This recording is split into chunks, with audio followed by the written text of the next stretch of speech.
ستونزه دې حل کړه. پر لټۍ د برلاسۍ او په لږ وخت کې د ډیر کار کولو 21 غوره لارې. د کتاب لیکوال براین ټریسي او د کتاب ژباړن ګلاب بهار.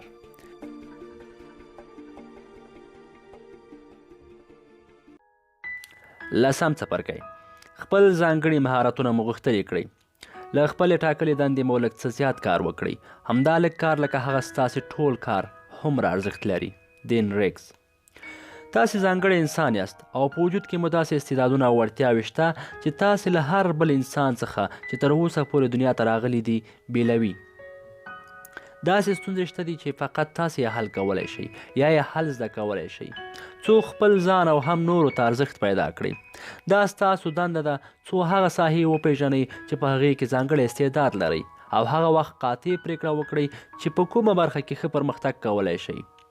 د نغدیتوب له نظره تر ټولو ارزښتمن امتیاز چې یو شخص لري د عاید د لاسته راوړلو وړتیا ده. دغه وړتیا شخص ته دا ځواک ورکوي چې د پوهې او مهارت په زده کولو سره په کال کې د $10,000 معادل درآمد یا عاید ترلاسه کړي.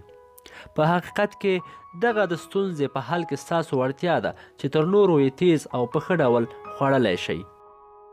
شونې ده چې تاسې خپله ټوله شتمني لکه کور، موټر، دنده او بانکي حسابونه له لاسه ورکړئ. اما کله چې تاسې د عاید د لاسته راوړلو وړتیا ولرئ نو کولی شئ ټول هغه شیان مو چې له لاسه ورکړي دي بیرته ترلاسه کړئ. په منظم ډول خپلې ځانګړې وړتیاوې او استعدادونه وارزوئ. په ځانګړي ډول کوم کار ښه کولی شئ. هغه څه دي چې نور یې ستاسې په پرتله سم نشي کولی. کله چې د خپل مسلک شالید ته نظر وکړئ کومو شیانو ستاسو په بریالیتوب کې زیاته اغیزه درلوده. تر اوسه مو کومې مهمې ستونزې حل کړي دي. الله جل جلاله تاسې داسې خلق کړي یاست په کومو کارونو کې چې زیات استعداد لرئ له هغه کارونو څخه زیات خوند اخیستلی شئ. د کومو ستونزو له حل څخه مو زیات خوند اخیستی دی.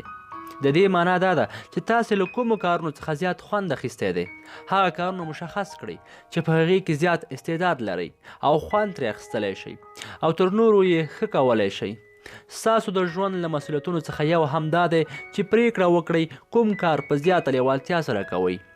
بریالي کسان تل د خپلې خوښې کارونه کوي او له هغه څخه خوند اخلي. دوی پوهیږي چې کوم کارونه د دوی په مسلک کې زیات بدلون راوستلی شي. په همدې خاطر پر هماغه کارونو زیات تمرکز کوي. نو تل باید خپلې وړتیاوې او استعدادونه په هغه کارونو کې پر کار واچوئ چې په هغه کې زیات استعداد لرئ او تر نورو یې ښه کولی شئ.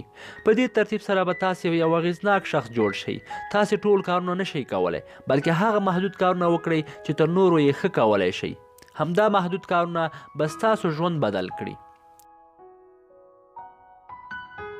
عملی تمرین: تل باید له ځان څخه وپوښتئ کوم کارونه تر نورو خلکو ښه کولی شم. د کار له کومې برخې او مرحلې څخه زیات خوند اخلم. په تیر کې مو د بریالیتوب راز په څه کې و؟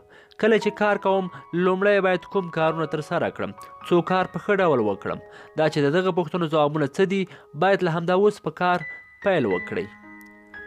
د توجه او پاملرنې څخه مو نړۍ مننه.